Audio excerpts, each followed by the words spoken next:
Welcome to the Explainer. So, have you ever actually tried explaining the sheer, mind-boggling scale of the universe to a kid? I mean, it is tough. It's like trying to explain infinity. Today, we're taking those massive, completely abstract cosmic concepts and shrinking them down into tangible, super fun projects. We're going to make the universe fit right inside your classroom or living room. Let's dive right in. Here's what we're looking at today. First, bringing space to Earth. Then, crafty and edible planets, followed by games and interactive maps. That's going to give us a rapid-fire toolbox of quick projects. After that, we dive deep into a masterclass, the toilet paper model, mapping the distances, and finally, the ultimate space challenge. All right, Section 1, bringing space to Earth. You'd honestly be hard-pressed to find a kid who isn't completely mesmerized by space. But, as educators and parents, teaching it without just pointing at an old, dusty mobile hanging from the ceiling, that can be a real challenge. We want to do way more than just dangle a styrofoam ball on a string. As our sources highlight, the solar system is filled with endless wonders and mysteries that help grow children's interest in science. We have to engage them right where they are.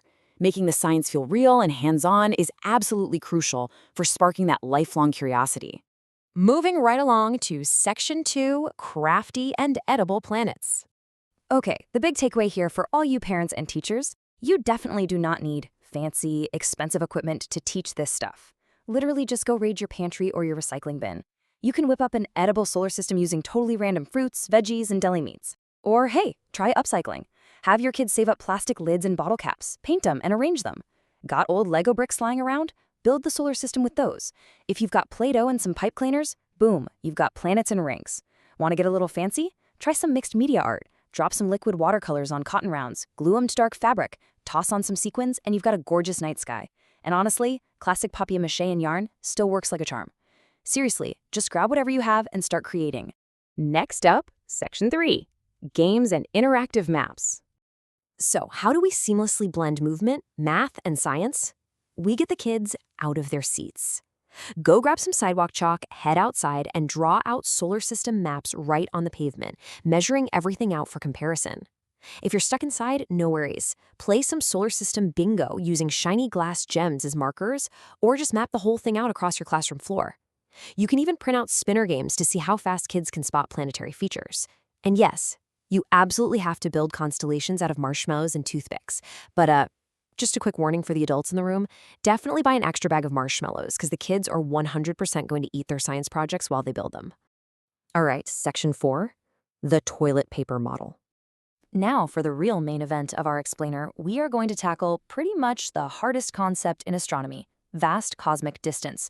We're diving into a brilliant activity from the Astronomical Society of the Pacific's Family Astro Program. And the best part? It revolves entirely around a simple roll of toilet paper. Let's be real, you pull out a roll of toilet paper in class, you immediately have their attention. It totally plays into a kid's love of bathroom humor, but it keeps the lesson squeaky clean and incredibly educational. It is a massive game changer. This model beautifully solves a very specific teaching headache. Think about a typical lesson, like a worlds in comparison setup. That teaches relative size, where Jupiter is the size of a marble and Earth is like a grain of salt. But this toilet paper model, it teaches relative distance. Trying to show both size and distance accurately in the exact same model is practically impossible unless you literally have 1,000 yards to play with. So we focus just on the massive mind-bending distances between orbits here. And a heads up, you're going to need up to 85 feet of space to pull this off.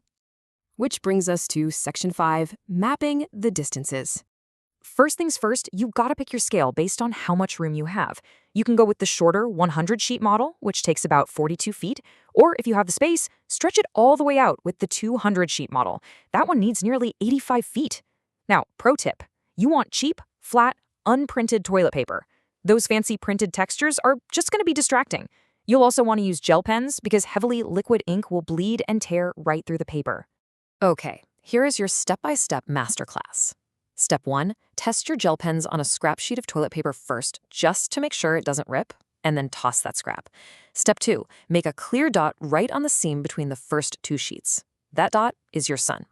Step 3, use your data tables to mark each planet. Now listen up, because this is absolutely crucial. You have to keep a running count of sheets from the sun.